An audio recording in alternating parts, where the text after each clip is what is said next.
New this morning, the CDC is issuing a health advisory for a mysterious illness seen in children. Experts believe it may be linked to the coronavirus. The CDC is calling it multi-system inflammatory syndrome in children, or MIS-C. It is blamed for at least 3 deaths and has been reported in several states, including Illinois. We spoke with a local mother whose son became seriously ill. It hit so quick. It was like 1 minute he was fine, and the next minute it's like he woke up with this weird, strange fever. Sarah Garcia says her son Nolan's health went downhill fast earlier this month. At one point, his fever almost reached 105 degrees. When she couldn't get the fever down, she took her 6-year-old to the ER at Advocate Lutheran General. I didn't know what it was, but my doctor had told me the only real virus going around right now would be COVID. But I was thinking, well, none of us are sick. We didn't go out, so I'm not quite sure, what this is. Doctors told her Nolan's coronary arteries were enlarged, a sign often associated with Kawasaki disease.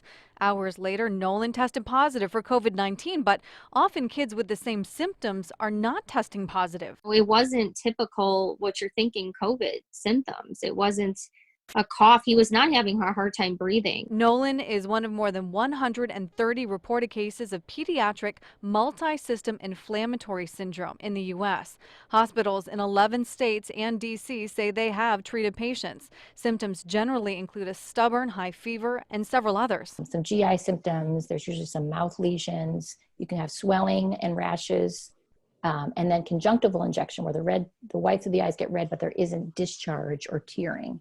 Dr. Cynthia Ambler is a pediatrician at Northwestern Medicine. She says parents should keep an eye out for any of those symptoms and call your doctor if your child has a prolonged high fever. That risk is super rare, but be vigilant, just like anything. If somebody has any of these symptoms and in combination, especially call your pediatrician.